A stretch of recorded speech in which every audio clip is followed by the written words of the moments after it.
Shalom saudara-saudara yang terkasih dalam Tuhan Yesus Kristus, selamat pagi. Renungan kita pada hari ini diambil dari Kejadian pasal yang ke-9, ayat 18 sampai yang ke-29. Judul renungan kita pada hari ini adalah menyebarkan aib. Apa yang akan kita lakukan ketika mengetahui aib seseorang? Membiarkannya begitu saja? Atau bergirang dan menertawakannya? Atau justru menggosipkannya, bahkan menyebarkannya kepada banyak orang? Ada banyak pilihan tindakan yang bisa kita lakukan, tentunya disertai dengan konsekuensi. Namun jika kita mengasihi orang tersebut, tindakan kita seharusnya mencerminkan daripada kasih kita. Setelah peristiwa air bah, Nuh menjadi petani anggur. Suatu kali dia mabuk dalam kemahnya sehingga tidak berpakaian. Anaknya Ham menyaksikan ketelanjangan ayahnya, lalu menceritakannya kepada kedua saudaranya di luar kemah. Berbeda dengan Ham, kedua saudaranya lalu mengambil selai kain lebar dan membentangkannya serta berjalan mundur untuk menutupi tubuh Nuh. Sem dan Yafet berusaha menjaga martabat dan kehormatan ayah mereka setelah tindakan memalukan yang dilakukannya. Setelah Nuh sadar, dia pun memuji tindakan Sem dan Yafet serta memberkati mereka, sedangkan Ham beroleh hal yang sebaliknya. Kita memerlukan penguasaan diri serta hikmat dalam pengambilan keputusan terbaik dalam situasi, termasuk ketika berhadapan dengan kekurangan, aib serta dosa-dosa orang lain. Bukan berarti kita abai atau berpura-pura tidak mengetahuinya atau bahkan berkompromi dengan kesalahan tersebut. Namun hendaknya tindakan kita membawa pertolongan bagi mereka.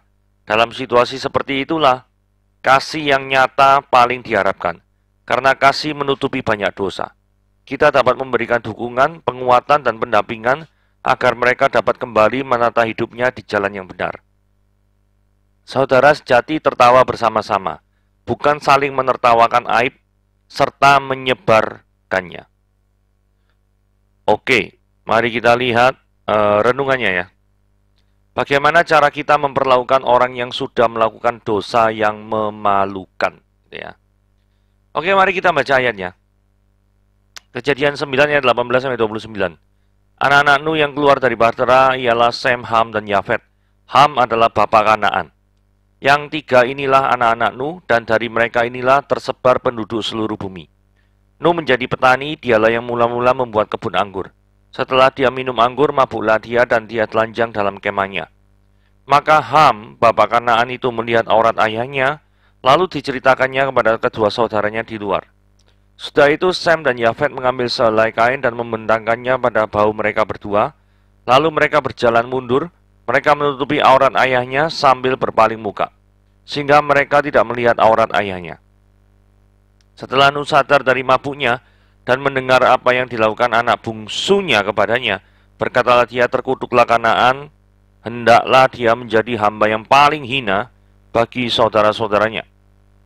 Lagi katanya, terpujilah Tuhan Allah Sem, tetapi hendaklah Kanaan jadi hamba baginya. Allah meluaskan kiranya tempat kediaman Yafet, dan hendaklah dia tinggal di dalam kemah-kemah Sem, tetapi hendaklah Kanaan jadi hamba baginya. Nuh masih hidup 350 tahun sesudah air bah. Jadi Nuh mencapai umur 950 tahun, lalu dia mati. Dosa Nuh dan akibatnya. Saudara, kalau kita perhatikan dalam ayat 20, ada perkataan gini ya, dialah, maksudnya Nuh ya, yang mula-mula membuat kebun anggur. Seharusnya terjemahan yang tepat adalah dia yang mulai menanam kebun anggur. Lah, mula-mula mulai ini bedanya apa? Kalau dia yang mula-mula, artinya itu orang lain itu belum pernah menanam kebun anggur, dia itu yang mula-mula, jadi benar-benar pionir. Kalau kata dia itu mulai menanam kebun anggur, berarti ada orang lain mungkin sebelum dia itu sudah menanam kebun anggur. Hanya saja dia mulai menanam kebun anggur diceritakan di ayat 20. Jadi itulah perbedaan antara dia yang mula-mula dan mulai. Nah, kenapa kok ini penting? Karena ini untuk menunjukkan bahwa kalau dia itu yang mula-mula membuat kebun anggur, kemungkinan besar dia itu tidak mengerti efek daripada buah anggur itu seperti apa. Tetapi kalau dia tuh mulai menanam kebun anggur, berarti sebenarnya kalau ada orang lain yang sudah menanam kebun anggur, besar kemungkinan Nuh ini sudah pernah menikmati kebun buah anggur dan dia mungkin suka, maka dia juga tahu kan efeknya kalau minum terlalu banyak itu bisa seperti apa. Ya. Ayat 21 menunjukkan bahwa Nuh ini minum anggur. Ya. Ayat 21 tuh kalau kita lihat tuh seperti ini ya. Maka setelah dia minum anggur, mabuklah ia dan telanjang dalam kemahnya. Oke. Nah, saudara, ada orang perdebatan gitu ya. Minum anggur ini sebenarnya boleh atau enggak. Hal ini sebetulnya tidak berdosa sepanjang minumnya itu tidak sampai mabuk. Tetapi bagaimanapun orang Kristen itu harus berhati-hati pada waktu melakukan hal ini. Karena orang yang melihat kita minum minuman keras, apalagi di tempat umum seperti restoran dan lain sebagainya, dapat menyangka bahwa kita ini seneng mabuk atau mabuk-mabukan. Saudara mesti perlu ada satu aturan lagi di dalam 1 Korintus 8 ayat 9 yang berbunyi demikian. Tetapi jagalah supaya kebebasanmu ini jangan sampai menjadi batu sandungan bagi mereka yang lemah. Memang bebas, minum anggur bebas-bebas aja, free-free aja. Tetapi kalau sampai perilaku kebebasan kita itu menjadi batu sandungan bagi mereka yang tidak percaya Tuhan, atau mereka yang masih baru imannya di dalam Tuhan, maka hendaklah kita menjaga perilaku kita, atau lebih memilih untuk tidak melakukan hal tersebut daripada melakukan hal tersebut tapi bisa membuat orang itu salah mengerti atau mengundang kontroversial yang viral bahkan nanti gitu ya.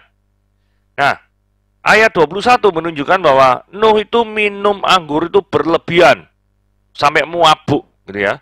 Sehingga dia tuh mabuk, ini jelas dosa. Apa akibatnya?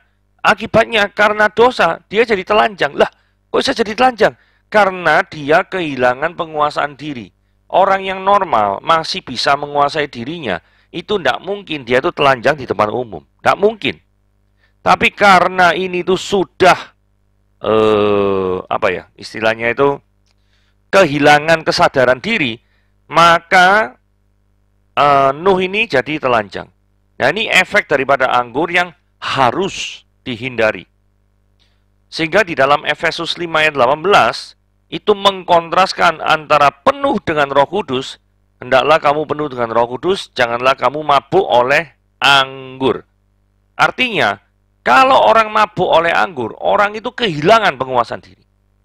Tetapi kalau orang itu penuh dengan Roh Kudus, maka yang megang kendali itu adalah Roh Kudus dan orang tersebut tidak kehilangan kesadaran diri. Ingat ya, ketika Roh Kudus memimpin kehidupan kita, tidak pernah Alkitab mengatakan kita kehilangan kesadaran diri. Tidak pernah. Jadi jangan pernah menyamakan penuh dengan Roh Kudus itu nanti kehilangan kesadaran diri.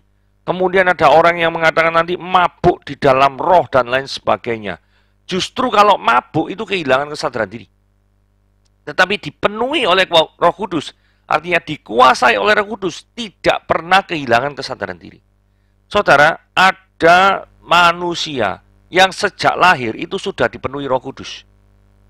Saudara mau tanya, siapa itu? Itu adalah Yohanes Pembaptis. Pertanyaannya, apakah Yohanes Pembaptis ketika dirinya dikuasai oleh Roh Kudus sejak di dalam kandungan, apakah dia pernah kehilangan kesadaran diri? Enggak, bukan. Oke? Itu sebagai contoh yang harus kita pelajari, itu adalah sebagai contoh yang harus kita analyze, gitu ya. Nah, sekarang kita lihat respon seorang anak ketika melihat sang ayah itu jatuh dalam dosa yang memalukan. Ada orang yang namanya Ham, ya. Dia itu melihat dalam pengertian, ini kan ayat 22 dikatakan Ham itu melihat ya, kalau kita perhatikan ayat 22 ya. Maka Ham bapak Kanaan itu melihat aurat ayahnya. Nah, kata melihat ini sebenarnya terjemahannya itu memandangi.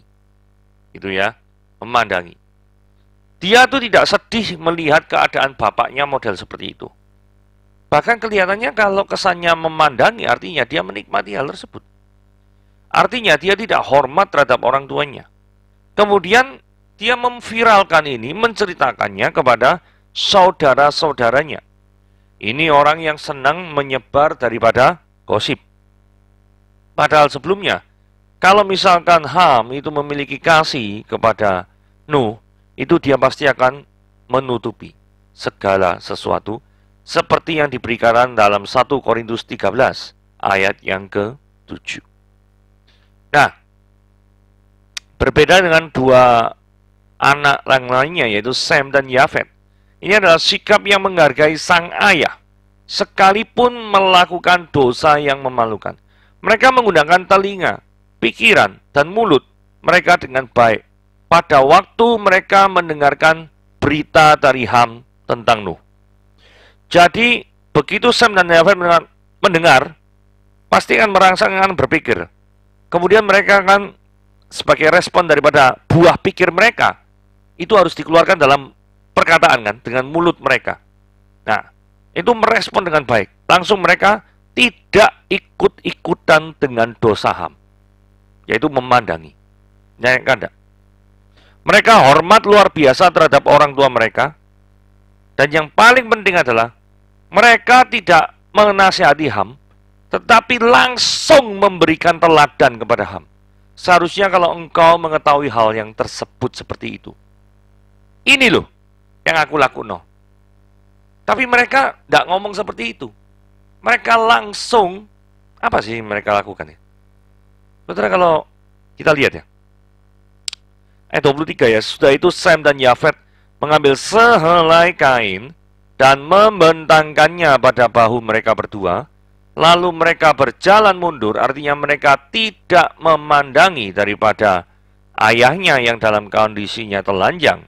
Mereka menutupi aurat ayahnya sambil berpaling muka, sehingga mereka tidak melihat aurat ayahnya.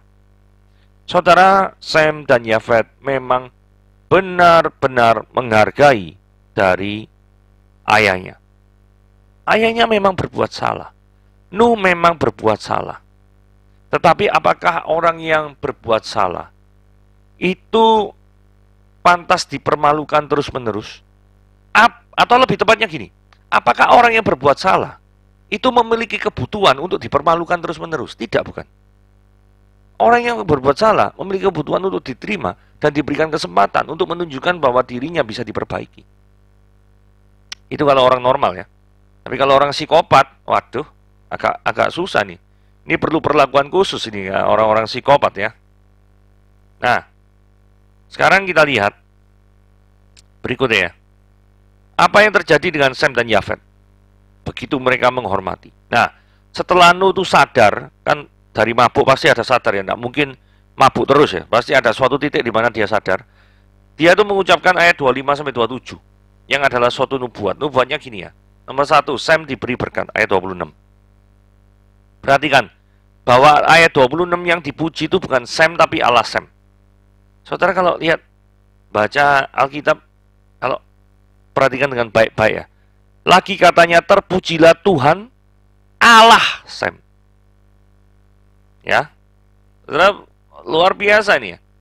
Kenapa kok yang dipuji itu adalah Tuhan Allah Sem, bukan Sem?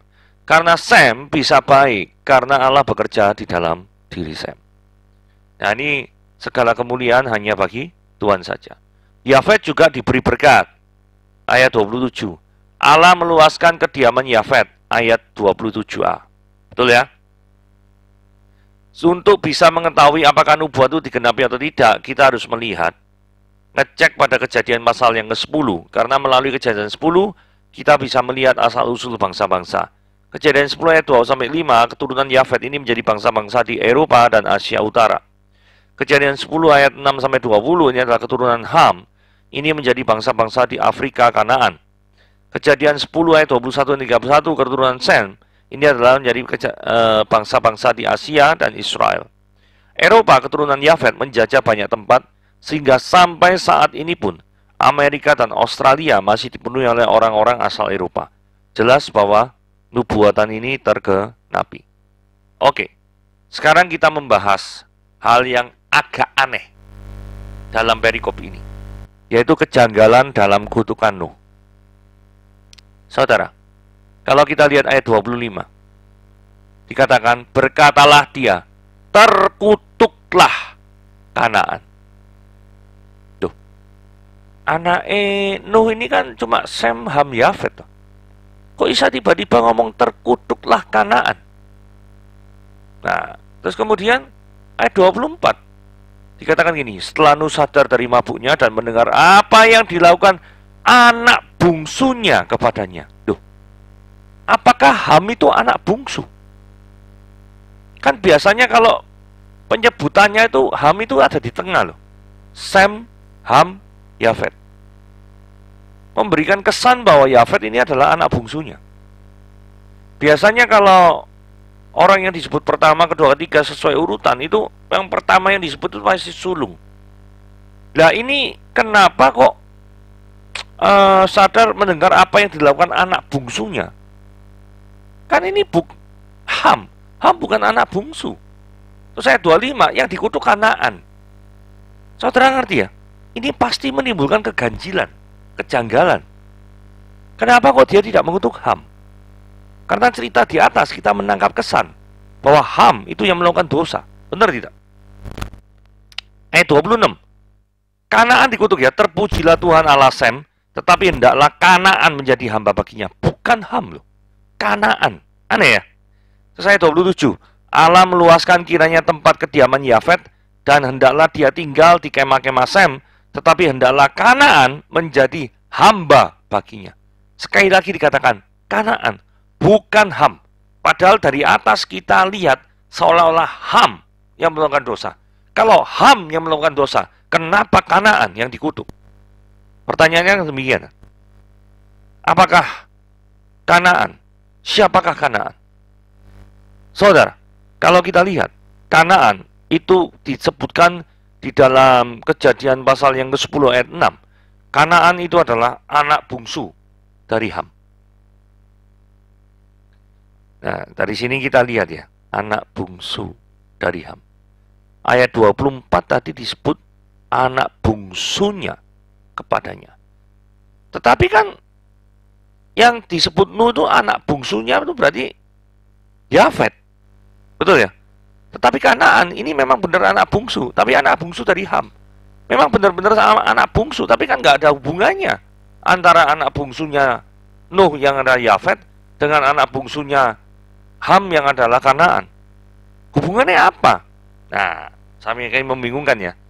Jadi summary-nya gini ya, keanehannya gini. Mengapa Ham kok tidak dikutuk, tidak dihukum?